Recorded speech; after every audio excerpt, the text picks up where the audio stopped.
25º domingo do tempo comum, ano A. Primeira leitura, Isaías 55, 6-9. Salmo 144. Segunda leitura, Filipenses 1, 20c-24, 27a. Evangelho, Mateus 20, 1-16. Acredito que Isaías 55, 8 indica o caminho que devemos tomar nesta reflexão, pois nos oferece a chave para interpretar as leituras. Meus pensamentos não são como os vossos pensamentos, e meus caminhos não são como os vossos caminhos, diz o Senhor. Enquanto nossas atitudes são pautadas no mérito e na retribuição, o agir de Deus é pura gratuidade e devida atenção ao ser humano, em particular aos mais necessitados. Embora Mateus tenha reunido várias parábolas em um bloco, Mateus 13, existem outras que foram contadas após a mudança de caminho de Jesus com os seus discípulos, quando deixaram a Galileia e foram para a Judéia, rumo à cidade de Jerusalém, Mateus 19, 1. É o caso da parábola dos trabalhadores da vinha, em Mateus 20, 1-16, que é própria de Mateus, salvo a máxima do versículo 16, que encontra paralelo em Marcos 10, 31 e em Lucas 13, 30, mas que de certa forma aponta para os fatos que ocorrerão em Jerusalém e que culminarão com o mistério pascal de Jesus. Novamente no centro está o reino dos céus. Contudo, não é comparado a algo, e sim a alguém. É semelhante a um oikodespotes. Este substantivo pode ser traduzido por patrão, por pai de família ou por chefe de casa. Nada impede, porém, que fosse o administrador dos bens de um senhor abastado e proprietário de um campo cultivado, no caso, uma vinha. De fato, sobre isso há um particular que não deveria ser negligenciado. No versículo 8, entrou em cena o senhor da vinha, Kyrios da vinha, que ordenou ao epítropos, isto é, ao procurador, que efetuasse o pagamento de 1 denário a cada trabalhador. Não parece no primeiro momento que o oikodespotes e o Kyrios da vinha sejam a mesma pessoa, pois no versículo 11 a murmuração é feita ao oikodespotes. Por que a distinção? Porque não se continuou usando oikodespotes. Se há uma distinção, então foi o Kyrios da vinha que mandou o seu oikodespotes contratar trabalhadores, e a ele caberia efetuar o pagamento no final do dia de trabalho, fazendo, de certa forma, equiparar o oikodespotes ao epítropos. Contudo, a ordem foi dada a uma terceira personagem que entrou em cena, o referido epítropos. A relação entre o oikodespotes e o Kyrios poderia ser feita em dois níveis. No primeiro, o Kyrios seria uma imagem de Deus Pai e o oikodespotes seria uma imagem do Filho encarnado. Na segunda, o Kyrios seria Jesus e o oikodespotes seria um dos apóstolos, em particular Pedro. Na verdade, as figuras se entrelaçam de tal forma que a distinção só apareceria possível pela mudança na terminologia empregada. Não é o que se vê na tradução apresentada no lecionário. Na época, uma jornada de trabalho era de 12 horas, ia das 6 da manhã às 6 da tarde, isto é, relativamente do nascer ao pôr do sol. A paga de uma jornada era combinada entre o contratante e os diaristas. Em geral, era de 1 denário, denarius, moeda romana que equivalia a 10 asses. Daí o seu significado, que contém 10, e que pesava cerca de 5 gramas de prata. Era a moeda mais comum em circulação em todo o Império Romano. Com um denário, dependendo do preço negociado pelo trigo, era possível comprar 8 quilos de pão. No denário se cunhavam imagens e inscrições ligadas ao imperador. Basta lembrar de quando Jesus foi provocado sobre o imposto a ser pago a César, provocação que na narrativa aparecerá em Mateus 22, 15 a 22. Mostrai-me a moeda do imposto, disse Jesus. Apresentaram-lhe um denário. Disse ele, de quem é esta imagem e a inscrição? Responderam, de César. Versículos 19 a 21a. Todo o desenvolvimento da parábola da vinha se deu durante a jornada de trabalho, devidamente marcada pelas horas que são citadas.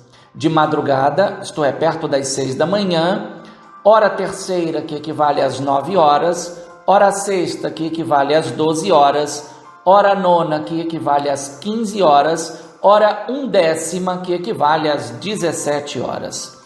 Em cada uma dessas horas, o oikodespotes saiu novamente para contratar trabalhadores. O único diálogo na tratativa acontece com os da última hora. Há uma pergunta: por que estáis aí o dia inteiro desocupados? E uma resposta: porque ninguém nos contratou. Tanto a pergunta como a resposta não se enquadram bem na narrativa, pois se os desocupados estavam o dia todo esperando que alguém os contratasse, por que o oikodespotes não os contratou nas horas anteriores? Difícil de se encontrar uma resposta. Além disso, no original não se menciona o local, como aparece no lecionário, a praça. Chama a atenção que o contratante tenha ido várias vezes buscar trabalhadores. Na época, se colocavam como mão de obra disponível em um local da cidade, e em geral era a praça, por isso a inclusão da praça na tradução do lecionário. Surpreende que o contratante também tenha chamado trabalhadores praticamente no fim da jornada de trabalho, e nem se sabe quanto estavam distantes do local de trabalho. Por certo, não deveriam estar muito longe. Na atitude do contratante se encontram 3 preocupações: uma com a vinha, outra com os trabalhadores que estão fazendo a colheita e uma com a necessidade dos trabalhadores. Nesse sentido, Jesus usou como exemplo alguém rico e com muitas posses, mas que era justo, bom e generoso. Quem começou a trabalhar às 9 horas e suportou todo o peso do dia, também foi socorrido por cada grupo que foi chegando ao longo do dia. Este dado poucos conseguem perceber, pois o olhar se fixa muito mais na fala dos que resmungaram com o contratante. Estes últimos trabalharam 1 hora só e tu os igualaste a nós, que suportamos o cansaço e o calor o dia inteiro. Versículo 12. Aos nossos olhos, como para eles, a atitude do patrão também pareceu injusta. Aqui aplica-se bem Isaías 55:8, que eu usei na abertura dessa reflexão. Contudo, os argumentos usados pelo patrão são surpreendentes. Em primeiro lugar, o valor que foi contratado foi mantido devidamente. É o empenho da palavra dada. Não combinamos um denário? Deve-se lembrar ainda que no versículo 4, ao chamar-os da terceira hora, o contratante havia dito: e eu vos pagarei o que for justo. Em segundo lugar, está o direito do contratante de pagar aos demais o que ele quer. Eu quero dar a este que foi contratado por último o mesmo que dei a ti. Nota-se que o cerne do problema tem a ver não com o que foi contratado, um denário, mas que os da primeira hora pensaram que os demais deveriam receber menos que eles. Aqui encontra-se a maldade dos murmurantes, pois sabem que as necessidades exigem a mesma paga. Por isso, em contrapartida, afirma-se tanto o direito como a bondade do contratante em relação aos murmurantes. Por acaso não tenho o direito de fazer o que quero com aquilo que me pertence? Ou estáis com inveja porque estou sendo bom? O que custou aos reclamantes, como a nós também, é aceitar que o contratante tem o direito de dar aos demais o mesmo que foi contratado com os primeiros. Sim, é como eu disse, trabalharam desde o início do dia, mas cada grupo de trabalhadores que chegava trazia um reforço para os que foram contratados na primeira hora. Desse modo, se o patrão tivesse ficado somente com os da primeira hora, até a colheita não teria sido realizada devidamente.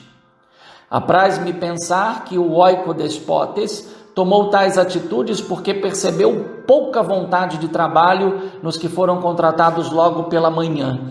Isso se comprova porque foram os únicos que reclamaram da paga que receberam. O ponto que poderia confirmar esse parecer se encontra na última fala do oikodespotes. Ou estáis com inveja porque estou sendo bom? Pela índole da parábola, o ouvinte leitor está sendo levado a pensar em Deus Pai e na sua bondade, como aparece no Salmo 144, versículos 8 a 9 e 17. Misericórdia e piedade ao Senhor, Ele é amor, é paciência, é compaixão. O Senhor é muito bom para com todos, sua ternura abraça toda a criatura. É justo o Senhor em seu caminho, é santo em toda a obra que ele faz. Nada impede, porém, de se pensar no que Jesus espera de seus discípulos, sejam justos, honestos, capazes de perceber os morosos, mas principalmente que estejam atentos aos mais necessitados. Nesse sentido, os apóstolos seriam os trabalhadores da primeira hora, e para eles, então, a parábola teria sido contada. Se aplicarmos ao apóstolo Paulo, fica bem clara a noção dada. Os últimos, como Paulo, serão os primeiros, e os primeiros, como os apóstolos, serão os últimos. Essa inversão na lógica nos custa muito, em particular quando nos deixamos levar pelo sucesso, pelo poder e pela vida fácil dentro e fora de nossas comunidades de fé. Parece que os mais antigos teriam mais privilégios em relação aos mais novos.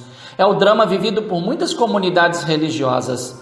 É lamentável quando os mais novos são tratados como se fossem os empregados dos mais velhos. Já ouvi uma fala do gênero: trabalhamos duro para agora quem chegou por último apenas saiba esbanjar? É o famoso conflito de gerações. Triste é ver isso na igreja. Enquanto não houver um mútuo interesse, esse conflito só tende a ser acentuado. Enfim, acredito que o olhar para essa parábola possa ilustrar o caminho da igreja ao longo dos séculos. O Senhor que chama é sempre o mesmo, mas cada um tem o seu tempo para responder.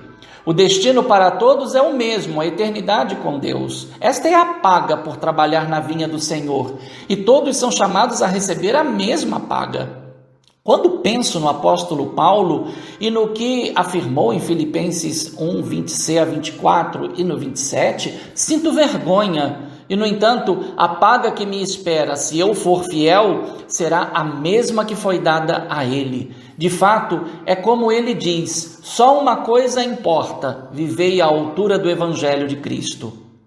Não consigo pensar como faz certa corrente teológica que afirma o mérito no céu como proximidade de Deus, onde os melhores estarão mais próximos, enquanto que os outros estarão mais distantes.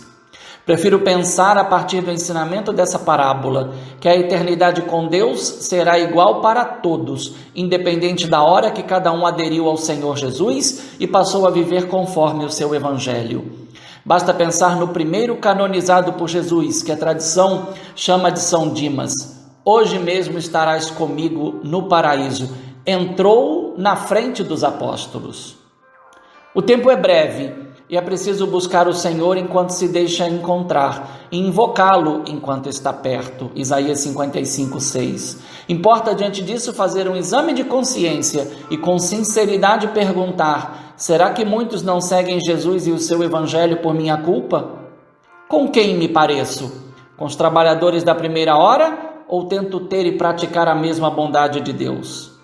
Fica para todos nós a exortação do profeta: Abandone o ímpio seu caminho e o homem injusto suas maquinações.